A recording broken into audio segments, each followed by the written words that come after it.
여러분 안녕하십니까? 데일리 디펜스입니다. 지금 시점에서 미국과 이란의 전쟁이 발발하느냐 마느냐를 논하는 것은 더 이상 의미가 없습니다. 이제 남은 질문은 딱 하나입니다. 과연 언제 시작해서 누구의 목을 가장 먼저 칠 것인가? 바로 이것입니다.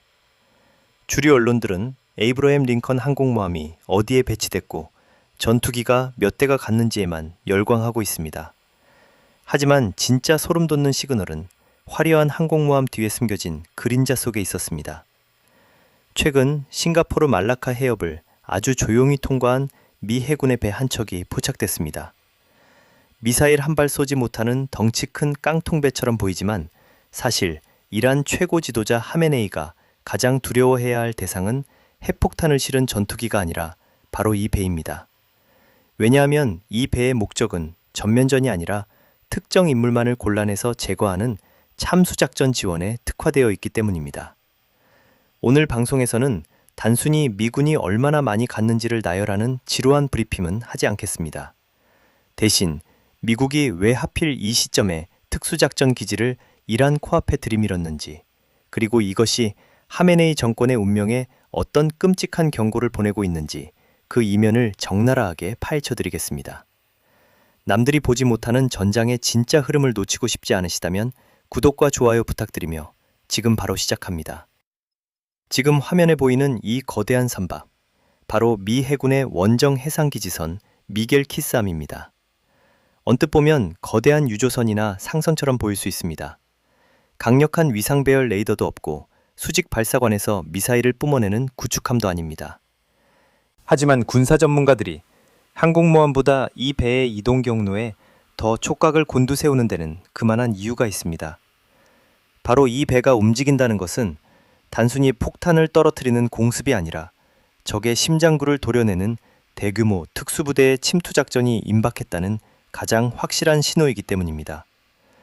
이 배는 축구장 3개를 합친 것보다 더 넓은 갑판을 가지고 있습니다. 여기에는 MH-53 같은 대형 소해 헬기나 오스프리 같은 침투 자산이 동시에 4대나 이착륙할 수 있습니다. 더 무서운 것은 이 배의 선체 아래에 숨겨진 공간입니다.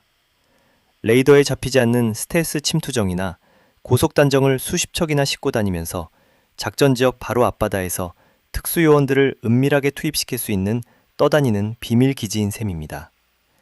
우리가 여기서 주목해야 할 점은 미국의 특수전 수행 방식입니다. 미국이 베네수엘라의 마두로를 노릴 때나 혹은 빈 라덴을 제거할 때 어떤 부대를 보냈는지 기억하십니까? 미군은 크게 2가지 칼을 씁니다. 하나는 육군 최정예 델타포스이고 다른 하나는 해군 최강의 대북으로, 즉 네이비실 6팀입니다. 통상적으로 델타포스가 투입되면 정밀한 타격이나 생포를 목적으로 하는 경우가 많습니다. 정보를 캐내고 조직을 와해시키는 외과의사의 수술 같은 작전입니다. 하지만 대북으로가 투입된다면 이야기가 완전히 달라집니다. 빈 라덴 사살 작전, 넵튠 스피어를 기억하실 겁니다. 당시 대북으로 대원들은 목표물을 단순히 제압하는 것을 넘어 그야말로 철저하게 파괴했습니다. 군사 전문가들 사이에서는 카누잉이라는 은어가 돌 정도로 그들의 사살 방식은 잔혹하고 확실하기로 정평이 나 있습니다. 미겔 키스함이 이란 인근 해역에 나타났다는 것은 해군 특수전 부대인 대북으루가 작전 준비를 마쳤다는 것을 의미합니다. 이것은 하메네이에게 보내는 명백한 최후 통첩입니다. 이란의 지도부는 수천 킬로미터 밖에서 날아오는 토마호크 미사일보다 이것을 더 두려워할 수밖에 없습니다. 미사일은 지하 벙커 깊숙이 숨으면 피할 수 있습니다. 하지만 한밤중에 소리 소문 없이 침실문을 부수고 들어오는 이 죽음의 사신들은 피할 수가 없습니다. 지금 이란 앞바다에는 하메네이의 목을 노리는 진짜 사신들이 도착해 있는 것입니다.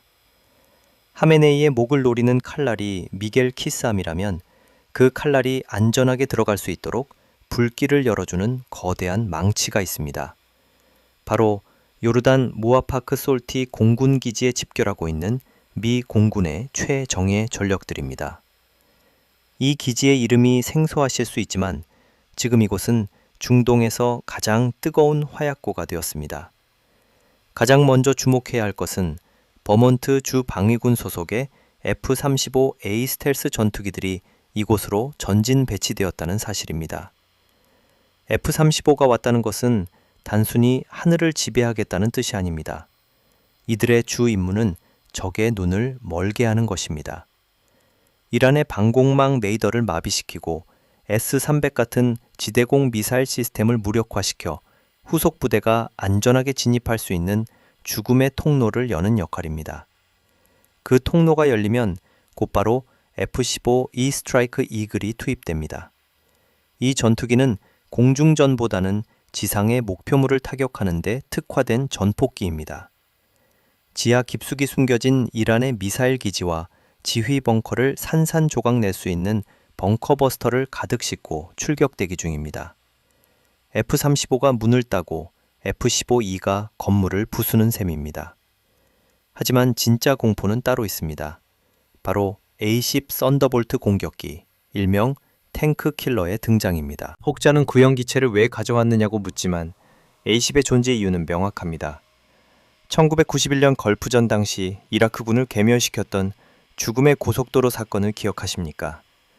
태각하는 이라크 기갑부대 수천 대를 고철 덩어리로 만들었던 그 악몽 같은 기체가 다시 중동에 왔다는 것은 무엇을 의미할까요? 미국은 단순히 이란의 주요 시설만 타격하고 끝낼 생각이 없습니다. 킬박스라고 부르는 구역을 설정하고 그 안에 움직이는 모든 혁명수비대 병력과 차량을 A-10의 30mm 기관포로 남김없이 갈아버리겠다는 의지를 보여준 것입니다. 하늘에서는 이렇게 숨쉴 틈 없이 몰아치는데 바다에서는 더 절망적인 숫자가 이란을 기다리고 있습니다. 하늘이 붉게 물드는 동안 바다에서는 그야말로 숨막히는 강철의 포위망이 완성되었습니다. 현재 페르시아만과 오만만 그리고 지중해 일대에 배치된 미 해군 전력을 꼼꼼히 뜯어보면 이지스 구축함만 무려 13척에 달합니다. 여기에 물밑에서 은밀하게 움직이는 핵 추진 잠수함 3척까지 가세했습니다. 단순한 무력 시위라고 보기에는 도가 지나칩니다. 이 함정들이 싣고 있는 수직 발사관, 즉 VLS의 숫자를 모두 합치면 1000개가 훌쩍 넘어갑니다. 이 1000개의 발사관이 의미하는 바는 명확합니다. 물론 여기에는 적의 미사일을 요격하는 방어용 미사일도 섞여 있겠지만 개전 초기 미군이 가장 먼저 꺼내들 카드는 단연 토마호크 순항 미사일입니다. 오하이오급 잠수함과 13척의 이지스함이 동시에 발사 버튼을 누른다면 개전 첫날에만 최소 300발에서 400발의 토마호크가 비오듯 쏟아질 것입니다. 이 정도 화력이면 이란의 주요 레이더 기지와 지휘 통제실은 전쟁 개시 30분 만에 지도에서 사라지게 됩니다. 이 전력이 얼마나 비정상적으로 과도한 수준인지 감이 잘 안 오실 수도 있습니다. 역사를 한번 되짚어 보겠습니다. 1988년 미국이 이란 해군의 절반을 반나절 만에 후장시켰던 사마귀 작전을 기억하십니까?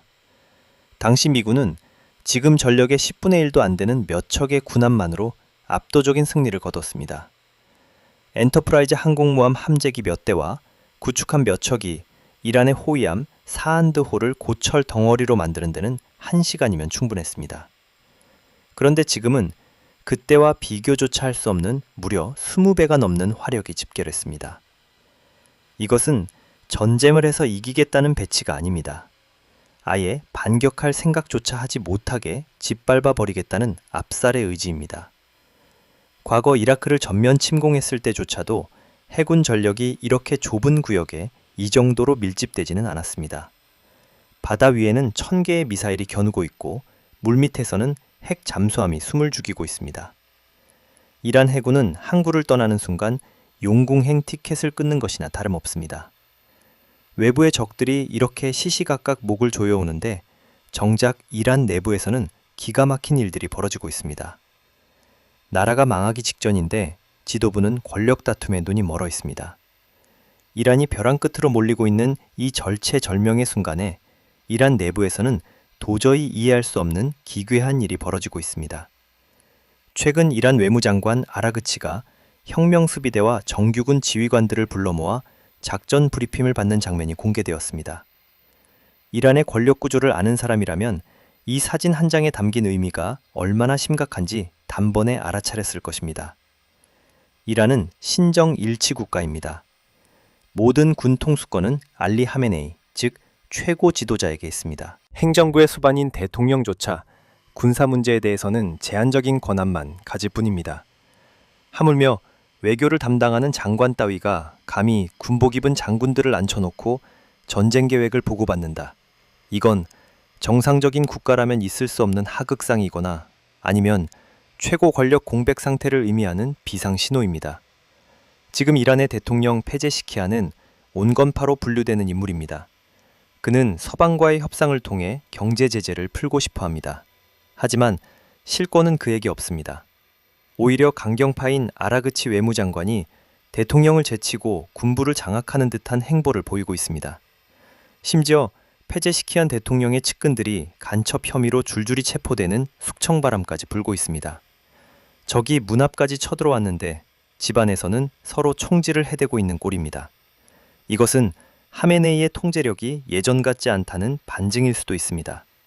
혹은 하메네이가 이미 깊은 지하 벙커로 숨어버려 정상적인 지휘가 불가능한 상황에서 강경파들이 폭주하고 있는 것일지도 모릅니다. 외교관이 군인의 칼을 쥐고 설치는 나라, 그리고 대통령이 허수아비 취급을 당하는 나라, 이런 콩가루 집안이 과연 미 해군의 압도적인 화력을 견뎌낼 수 있을까요? 내부의 분열은 곧 자멸입니다. 이란 지도부가 권력투쟁에 정신이 팔려있는 사이 워싱턴의 백악관주의는 이 혼란을 틈타 아주 냉혹한 계산기를 두드리고 있습니다. 트럼프 대통령, 그는 결코 손해보는 장사를 하는 사람이 아니기 때문입니다. 도널드 트럼프 미국 대통령, 그는 철저한 비즈니스맨입니다. 그의 머릿속엔 항상 손익계산서가 돌아가고 있습니다. 그런 그가 수조 원이 들어가는 항공모함 전단과 수백 대의 전투기를 지구 반대편으로 보냈다는 것은 단순히 겁을 주기 위한 쇼가 아닙니다. 이것은 확실한 이득을 뽑아내기 위한 치밀한 투자인 것입니다. 많은 사람들이 트럼프를 충동적인 전쟁광이라고 오해하지만 사실 그는 누구보다 전쟁을 싫어합니다. 왜냐하면 전쟁은 돈이 많이 들고 비효율적이기 때문입니다. 이라크나 아프가니스탄처럼 수렁에 빠지는 전쟁은 그가 가장 혐오하는 시나리오입니다. 그렇기 때문에 트럼프가 선택한 방식은 전쟁을 질질 끄는 것이 아니라 압도적인 힘으로 초반에 상대를 박살내거나 아니면 아예 싸울 엄두도 못 내게 만들어서 항복을 받아내는 것입니다. 2020년 1월을 기억하십니까? 이란 혁명 수비대의 실세였던 가셈 솔레이마니가 바그다드 공항에서 미군의 MQ-9 리퍼 드론 공격으로 폭사했습니다. 당시 전 세계 언론은 제3차 대전이 일어날 것이라며 호들갑을 떨었습니다. 하지만 결과는 어땠습니까? 트럼프는 태연하게 골프를 치러 갔고 이란은 감히 전면전을 일으키지 못했습니다. 미군 기지에 로켓 몇 발을 쏘는 척하며 체면 칠해만 했을 뿐입니다. 트럼프는 그때 정확히 간파했습니다. 이란의 지도자들은 자신의 목숨이 걸리면 꼬리를 내린다는 사실을 말입니다. 지금 전개되고 있는 상황은 그때의 확장판입니다. 트럼프는 이미 이란과의 협상이 결렬될 경우 항공모함을 추가로 더 보내겠다고 으름장을 놓았습니다. 이미 2척이 와 있는데 3척, 4척이 되는 것은 시간 문제입니다. 이것은 협상의 기술입니다. 상대방의 머리에 총을 겨누고 서류에 사인할래? 아니면 죽을래? 라고 묻는 것과 같습니다. 하메네이 입장에서는 미칠 노릇일 겁니다. 바이든 행정부 때는 적당히 시간 끌고 핵 협상을 하는 척하면 제재를 풀어줬지만 트럼프는 다릅니다. 그는 말보다 행동이 앞서는 사람이고 그 행동은 언제나 상상을 초월하는 파괴력을 동반합니다. 지금 배치된 전력들은 이란을 점령하러 온 것이 아닙니다. 이란의 정권 자체를 교체하고 지도부를 제거하는 데 최적화된 참수 부대들입니다. 트럼프의 메시지는 간단합니다. 네가 가진 핵무기를 포기하고 내 발밑에 무릎을 꿇어라. 그렇지 않으면 솔레이마니가 갔던 길을 가게 될 것이다. 과연 하메네이는 자존심을 지키다 죽음을 맞이할까요? 아니면 굴욕적인 생존을 선택할까요? 하지만 이란이 고민할 시간은 그리 많지 않아 보입니다. 이란의 목을 조이는 동안 미국의 시선은 또 다른 곳, 바로 우크라이나와 러시아를 향하고 있습니다. 이란이라는 도미노가 흔들리자 그 충격파는 즉시 북쪽의 동맹국 러시아로 번지고 있습니다. 지금 이란의 목을 조이는 미국의 움직임에 가장 민감하게 반응하는 곳은 다름 아닌 모스크바입니다. 최근 러시아 해외 정보국이 뜬금없이 서방 정보기관들이 벨라루스 대선에 개입하려 한다는 경고를 내놓은 것도 이런 맥락입니다. 독재자들은 본능적으로 압니다. 이란이 무너지면 다음 차례는 자신들이라는 것을 말이죠. 여기서 우리가 주목해야 할 매우 흥미로운 사건이 하나 터졌습니다. 바로 텔레그램 창업자 파벨 두로프가 러시아의 텔레그램 제재를 공개적으로 조롱한 것입니다. 푸틴 정권은 지금 전쟁 중인 상황에서 정보 통제가 뜻대로 되지 않자 국민 메신저인 텔레그램을 차단하고 관영 앱으로 갈아타라고 강요하고 있습니다. 하지만 두로프는 8년 전 이란도 텔레그램을 막으려다 실패했다며 러시아 역시 헛수고를 하고 있다고 일침을 가했습니다. 이게 왜 중요할까요?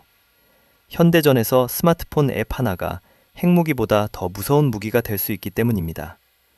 텔레그램은 단순한 채팅 앱이 아닙니다. 우크라이나 전장에서는 병사들의 지휘 통제 수단으로 쓰이고 민간에서는 통제받지 않는 진실이 유통되는 고속도로입니다. 이란 국민들이 2017년 시위 당시 정부의 차단에도 불구하고 텔레그램을 통해 결집했던 것처럼 러시아 국민들도 결국 정부의 통제를 거부할 것이라는 두로프의 예언은 푸틴에게 뼈아픈 지적입니다. 정보가 뚫리면 체제가 뚫립니다. 러시아가 지금 그 공포를 느끼고 있는 겁니다. 한편 전장의 최전선인 우크라이나에서는 젤렌스키 대통령이 군 조직을 대대적으로 뜯어고치겠다고 선언했습니다. 핵심은 드론 잡는 군대로의 재편입니다. 지금까지 우크라이나군은 트럭 위에 기관총을 올려놓고 러시아가 날리는 이란제 자폭 드론을 잡았습니다. 하지만 이건 2차 대전 방식입니다. 영토는 넓고 기관총 사거리는 1에서 2km밖에 안 되니 구멍이 숭숭 뚫릴 수밖에 없습니다. 그래서 도입하는 것이 바로 스팅 같은 신형 요격 드론 시스템입니다. 10km 밖에서 적의 드론을 쫓아가 자폭하거나 그물로 포획하는 방식입니다. 이것은 전쟁의 패러다임이 완전히 바뀌었다는 것을 의미합니다. 결국 이 모든 것은 연결되어 있습니다. 미국이 이란을 압박하니 러시아는 내부 단속에 들어가고 우크라이나는 이란제 무기에 대응해 군대를 개조하고 있습니다. 세계는 지금 보이지 않는 실로 연결된 거미줄처럼 한쪽이 울리면 전체가 진동하고 있는 것입니다.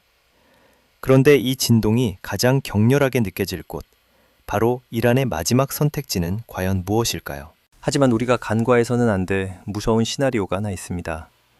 바로 궁지에 몰린 짐승이 숲을 통째로 태워버리기로 결심했을 때입니다. 역사적으로 독재자들은 자신의 권력이 끝장나는 순간이 오면 곱게 물러나기보다는 주변의 모든 것을 파괴하며 동반 자살을 선택하는 경향이 있습니다. 이라크의 사담 후세인을 기억하십니까? 그는 패배가 확실해지자 쿠웨이트의 유전에 불을 질러 거대한 환경 재앙을 일으켰고 이스라엘을 향해 스커드 미사일을 무차별적으로 발사했습니다. 자신이 살 수 없다면 적들도 편안하게 살게 두지 않겠다는 전형적인 물귀신 작전입니다. 하메네이라고 다를까요? 만약 그가 미군 특수부대의 칼끝이 자신의 목을 겨누고 있다는 사실을 깨닫고 이판사판으로 나온다면 세계 경제는 그야말로 대재앙을 맞이할 수 있습니다. 이란이 가진 가장 강력한 비대칭 전력은 호르무즈 해협 봉쇄입니다. 전 세계 원유 물동량의 30%가 지나는 이 좁은 목구멍을 기뢰로 막아버리고 유조선을 공격한다면 국제유가는 배럴당 $200를 넘어서며 세계 경제를 공황 상태로 몰아넣을 것입니다. 또한 중동 전역에 퍼져 있는 헤즈볼라, 후티 반군, 시리아 민병대 등 자신의 대리 세력들에게 일제히 공격 명령을 내릴 수도 있습니다. 이스라엘과 사우디아라비아, 미군 기지를 향해 수천 발의 로켓과 드론이 동시다발적으로 날아드는 그야말로 불의 고리가 점화되는 것입니다. 미국이 이토록 압도적인 전력을 한꺼번에 쏟아붓는 이유도 바로 여기에 있습니다. 이란이 이런 최후의 발악을 할 엄두조차 내지 못하도록 아예 순통을 끊어버릴 정도의 공포를 심어주려는 것입니다. 어설프게 때리면 반격하지만 뼈도 못 추리게 밟아버리면 엎드려서 살려달라고 비는 것이 독재자의 생리이기 때문입니다. 지금 페르시아만의 파도가 심상치 않습니다. 미 해군의 강철 함대와 이란의 자폭 드론들이 대치하는 이 일촉즉발의 상황에서 과연 하메네이는 이성을 유지할 수 있을까요? 아니면 인류를 볼모로 잡은 광기의 도박을 시작할까요? 어느 쪽이든 결말은 비극적일 것이며 그 파장은 우리 모두의 삶에 직격탄을 날릴 것입니다.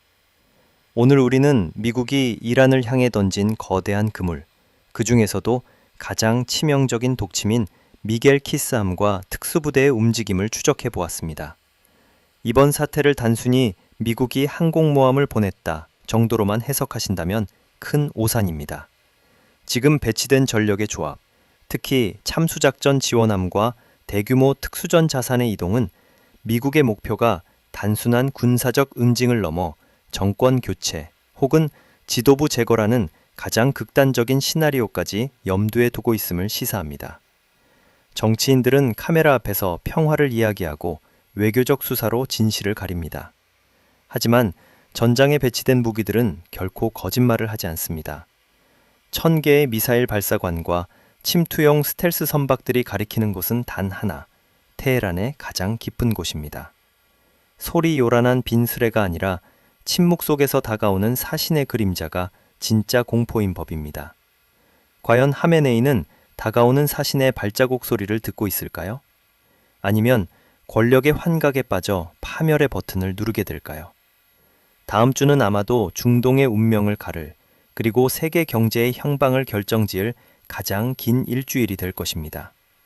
남들보다 한 발 앞서 세상의 진짜 흐름을 읽고 싶으시다면 구독과 좋아요, 알림 설정 부탁드립니다. 여러분의 작은 관심이 진실을 파헤치는 큰 힘이 됩니다.